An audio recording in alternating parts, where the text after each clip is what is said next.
Hello friends, welcome to my channel. So आज के इस वीडियो में हम क्लास 6 के science chapter 9 electricity and circuits पढ़ेंगे। विद्युत और परिपथ।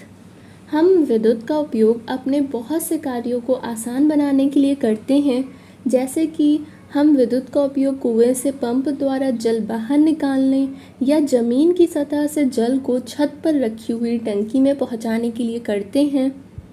और कौन कौन से कार्य हैं जिनके लिए आप विद्युत का उपयोग करते हैं, यानी इलेक्ट्रिसिटी का उपयोग करते हैं, उनमें से कुछ को सूचीबद्ध कर अपने नोटबुक में लिखिए।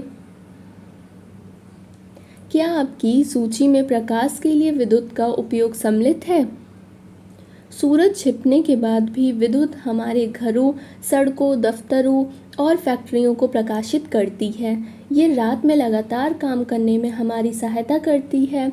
विद्युत हमें बिजली घर से प्राप्त होती है, फिर भी इलेक्ट्रिसिटी की आपूर्ति ठप हो सकती है या कई स्थानों पर अनुपलब्ध हो सकती है।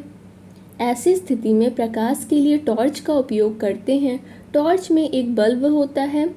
जब इसका स्विच हम ऑन करते हैं तब ये प्रकाश देने लगता है। टॉर्च को विद्युत कहाँ से मिलती है? इलेक्ट्रिक सेल यानी कि विद्युत सेल। टॉर्च के बल्ब को विद्युत यानी कि विद्युत सेल से मिलती है। विद्युत सेल का उपयोग विद्युत स्रोत के रूप में अलार्म, घड़ी, कलाई घड़ी, रेडियो, कैमराज और भी कई युक्तियों में इसका किया जाता है उपयोग। आपने ये देखा होगा कि इसके एक ओर धातु की टोपी और दूसरी ओर धातु की डिस्क होती है, जैसा कि आप फिगर में देख रहे हैं इलेक्ट्रिक सेल में। क्या आपने इलेक्ट्रिक सेल के ऊपर एक प्लस का साइन और नीचे की तरफ माइनस का साइन देखा है? ये इलेक्ट्रिक सेल में धातु की टोपी धनात्मक सिरा और धातु की डिस्क ऋणात्मक सिरा, पॉजिटिव और नेगेटिव मार्क्ड, इसमें बना रहता है। इसे ऋणात्मक सिरा कहते हैं।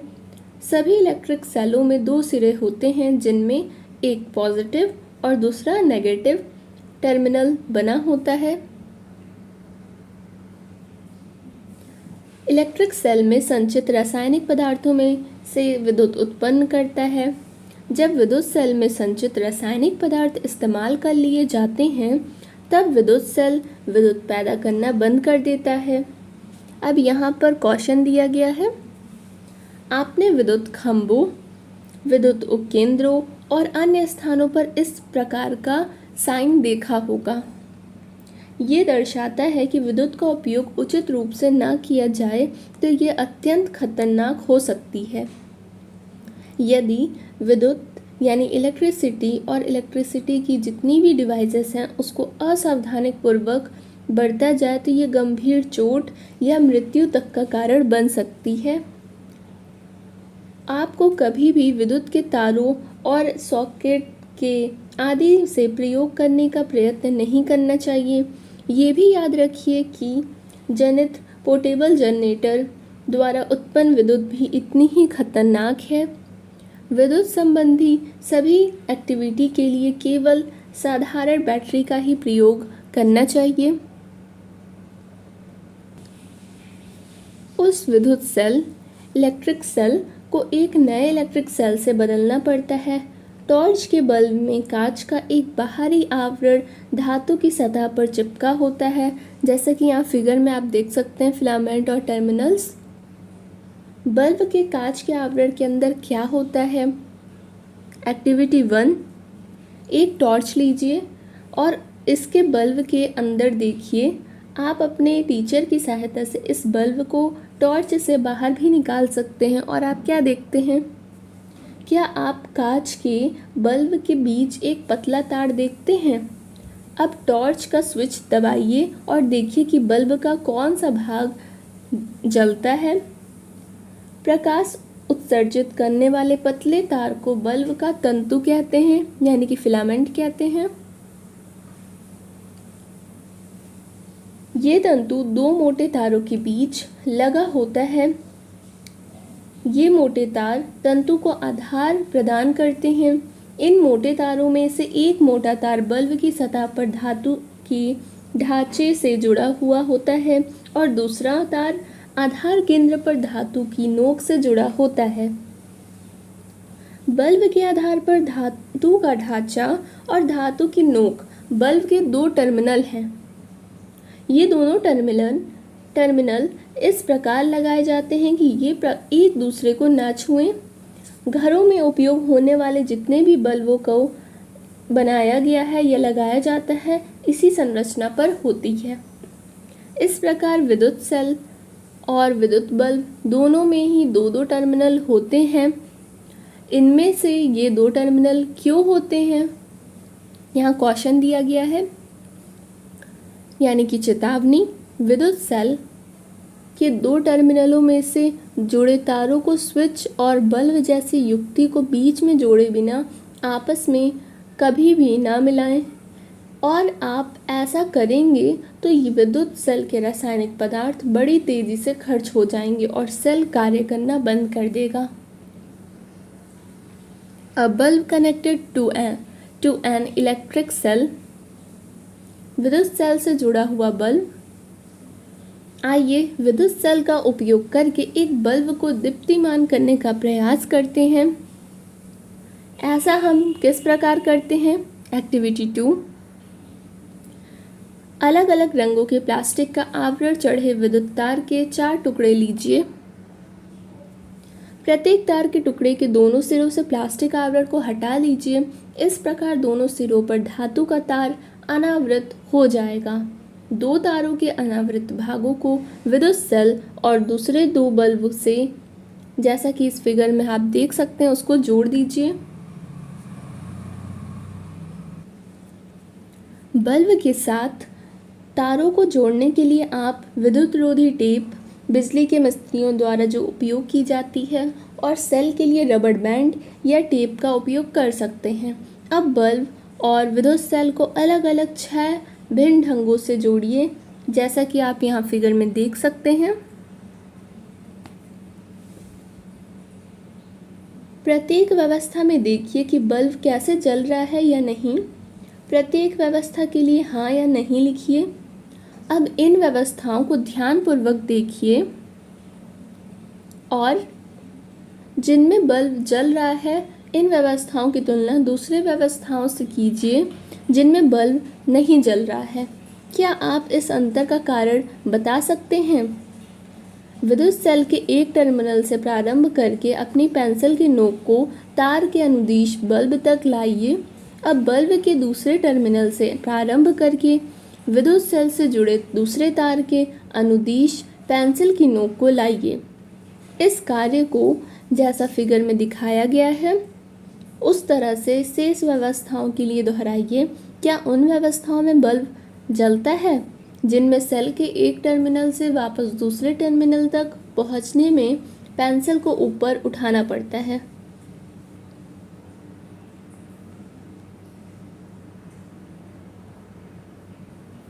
An electric circuit. एक्टिविटी 2 में आपने विद्युत सेल के एक टर्मिनल को तार द्वारा बल्ब से होते हुए विद्युत सेल के दूसरे टर्मिनल से जोड़ा। ध्यान दीजिए कि इस फिगर में ए और एफ जब विद्युत सेल के दो टर्मिनल बल्ब के दो टर्मिनलों से जोड़े गए हैं। इस प्रकार की व्यवस्था विद्युत परिपथ का एक उदाहरण है। विद्युत परिपथ विद्युत सेल के दो टर्मिनलों के बीच विद्युत प्रवाह, विद्युत धारा के संपूर्ण पथ को दर्शाता है। बल्ब केवल तभी जलता है जब परिपथ में विद्युत धारा प्रवाहित होती है। किसी विद्युत परिपथ में, जैसा फिगर में देखे हैं आपने, विद्युत धारा की दिशा विद्युत सेल के पॉजिटिव और नेगेटिव टर्मिनल की ओर आती है।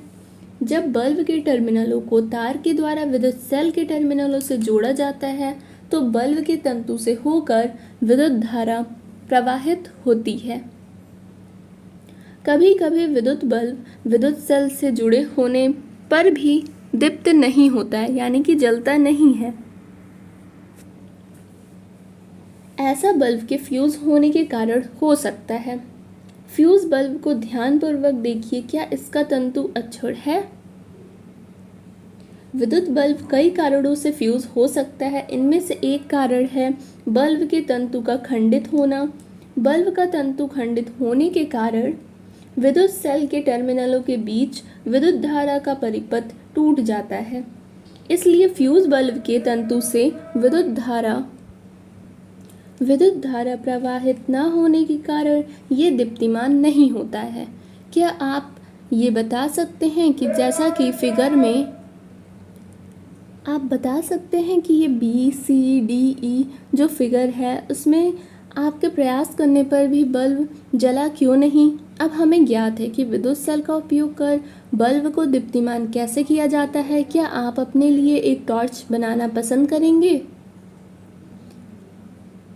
एक्टिविटी 3, एक टॉर्च, बल्ब और तार का एक टुकड़ा लीजिए। पहले की तरह तार के दोनों सिरों से प्लास्टिक आवरण को हटाइए, जैसा कि यहाँ फिगर में आप देख रहे हैं।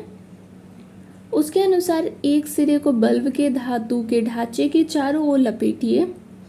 तार के दूसरे सिरे को रबर बैंड की सहायता से विद्युत सेल के नेगेटिव टर्मिनल से जोड़िए। पहेली के पास बल्ब और सेल जोड़ने की दूसरी व्यवस्था है। क्या इस व्यवस्था से बल्ब जलेगा? अब बल्ब के आधार की नोक यानी इसके टर्मिनल को विद्युत सेल के धनात्मक यानी पॉजिटिव टर्मिनल पर रखिए। क्या बल्ब जलता है? अब बल्ब को विद्युत सेल यानी कि इलेक्ट्रिक सेल के टर्मिनल से हटाइए। क्या बल्ब अभी भी प्रकाशित है? क्या ये टॉर्च को ऑन और ऑफ करने के समान नहीं है? Electric switch. घर में तैयार की गई टॉर्च को ऑन और ऑफ करने में विद्युत बल्ब को विद्युत सेल की नोक से स्पर्श कराते या हटाते हैं। ये एक साधारण विद्युत स्विच था। इसे उपयोग करना सुविधाजनक नहीं है। हम अपने उपयोग के लिए दूसरा सरल और सुविधाजनक स्विच भी बना सकते हैं। एक्टिविटी 4, आप 2 ड्राइंग पिन, एक सुरक्षा पिन या पेपर क्लिप, 2 तार और थर्माकोल या लकड़ी के बोर्ड से एक विद्युत स्विच तैयार कर सकते हैं। सुरक्षा पिन की रिंग में एक ड्राइंग पिन लगाकर इसे थर्माकोल शीट पर लगा दीजिए, जैसा कि यहाँ फिगर पे आप देख रहे हैं। ये सुनिश्चित कीजिए कि सुरक्षा पिन आसानी से घूम सके, सेफ्टी पिन आसानी से घूम सके। अब दूसरी ड्राइंग पिन को थर्माकोल शीट पर इस तरह लगाइए कि सेफ्टी पिन का स्वतंत्र सिरा इसे स्पर्श कर सके।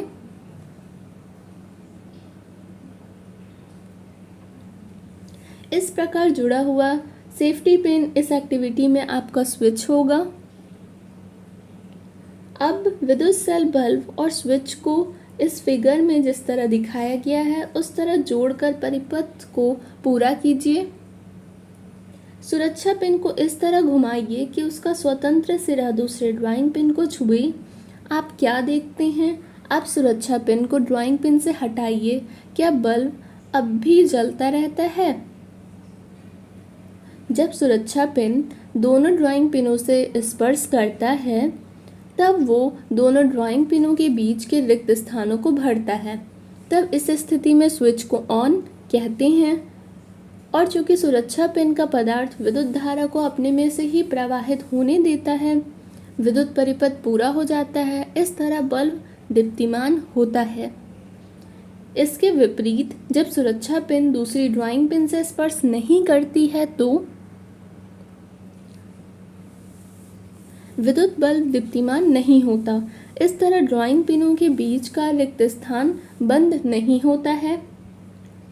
इस दशा या स्थिति में स्विच ऑफ कहलाता है, जैसा कि इस फिगर में आप देख रहे हैं।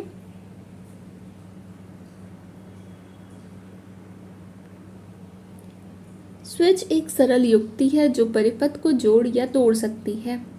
घरों में स्विच का उपयोग बल्ब को जलाने के लिए या अन्य युक्तियों को चलाने के लिए करते हैं। घरों में उपयोग होने वाले स्विच इसी सिद्धांत पर कार्य करते हैं, पर उनके डिज़ाइन जटिल होते हैं। इलेक्ट्रिक कंडक्टर्स एंड इंसुलेटर्स, विद्युत चालक और विद्युत रोधक।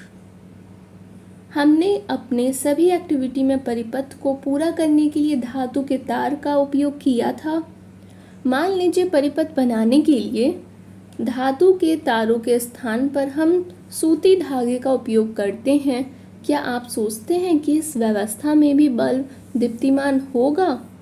विद्युत धारा के प्रवाह के लिए परिपथ में किस प्रकार के पदार्थों का उपयोग किया जा सकता है? आइए इसका पता लगाते हैं। एक्टिविटी 5 पढ़ने से पहले हम बूझों की बात सुनते हैं। बूझों ने 9.11 फिगर के अनुसार टॉर्च के आंतरिक आरेख को चित्रित किया है। जब हम स्विच को ऑन करते हैं तो परिपथ पूरा होता है और बल्ब जलता है।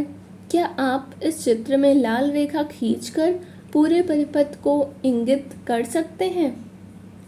जैसे कि यहाँ बल्ब है, रिफ्लेक्टर मीन्स परावर्तक है, प्लास्टिक केजिंग प्लास्टिक का आवरण, स्लाइड स्विच, यहाँ इलेक्ट्रिक सेल है, ये है टॉर्च के अंदर का भाग। अब एक्टिविटी 5 करते हैं। एक्टिविटी 4 के लिए प्रयुक्त विद्युत परिपथ से स्विच को अलग कीजिए। ऐसा करने से आपको इस फिगर के अनुसार 2 स्वतंत्र तारों के सिरे मिल जाएंगे। इन तारों के दोनों सिरों को एक दूसरे के समीप लाइए ताकि ये एक दूसरे को स्पर्श करें। क्या बल्ब जल उठता है? अब आप इस व्यवस्था को पदार्थों के परीक्षण के लिए प्रयोग में ला सकते हैं कि ये विद्युत धारा प्रवाहित करते हैं या नहीं। जांच करने के लिए विभिन्न प्रकार के पदार्थों जैसे सिक्के,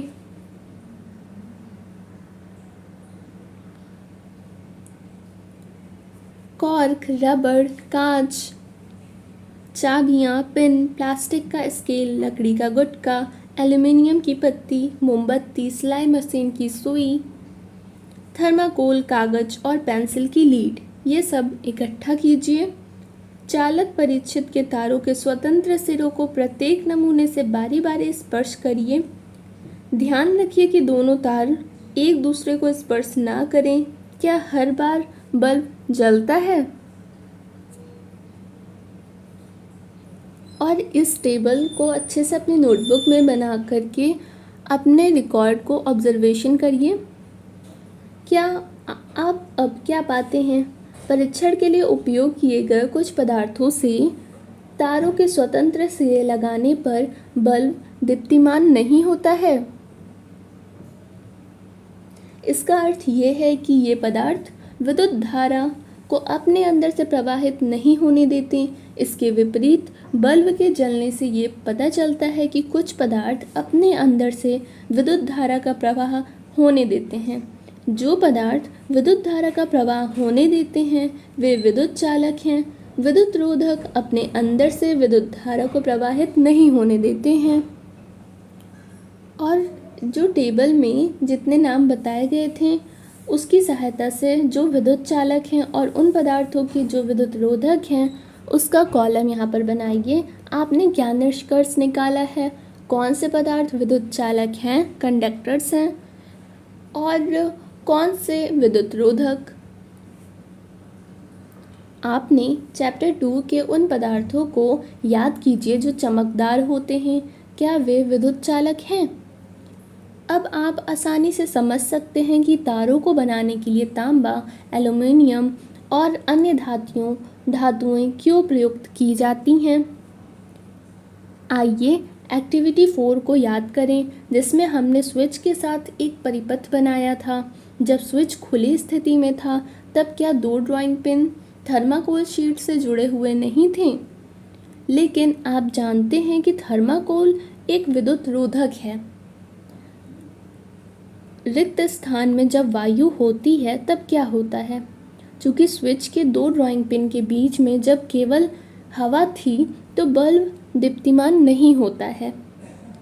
इसका तात्पर्य है कि वायु भी विद्युत रोधक है। विद्युत चालक और विद्युत रोधक हमारे लिए सामान्य रूप से महत्वपूर्ण है। स्विच, विद्युत प्लग, सॉकेट, सुचालक पदार्थों से बनाए जाते हैं दूसरी ओर विद्युत तारों, प्लग के ऊपर के भाग, स्विच और विद्युत उपकरण के अन्य भाग जिन्हें लोग स्पर्श कर सकते हैं, इनको बनाने के लिए रबड़ और प्लास्टिक का उपयोग होता है। कॉशन, फिर से चेतावनी है, आपका शरीर विद्युत का बहुत अच्छा चालक है और विद्युत उपकरणों का उपयोग करते समय सावधानी बरतनी चाहिए। यहाँ पर समरी दी गई है। विद्युत सेल विद्युत का एक स्रोत है। विद्युत सेल में दो टर्मिनल होते हैं, पॉजिटिव और नेगेटिव टर्मिनल। विद्युत बल्ब में एक फिलामेंट होता है जो इसके टर्मिनलों से जुड़ा होता है। विद्युत धारा प्रवाहित होने पर विद्युत बल्ब जलता है। बंद विद्युत परिपथ में विद्युत धारा विद्युत सेल के एक टर्मिनल से दूसरे टर्मिनल तक प्रवाहित होती है। स्विच एक सरल युक्ति है जो विद्युत धारा के प्रवाह को रोकने या प्रारंभ करने के लिए परिपथ को तोड़ता या पूरा करता है। जिन पदार्थों से होकर विद्युत धारा प्रवाहित हो सकती है वे विद्युत चालक कहलाते हैं। जिन पदार्थों से विद्युत धारा प्रवाहित नहीं हो सकती है वे विद्युत रोधक कहलाते हैं।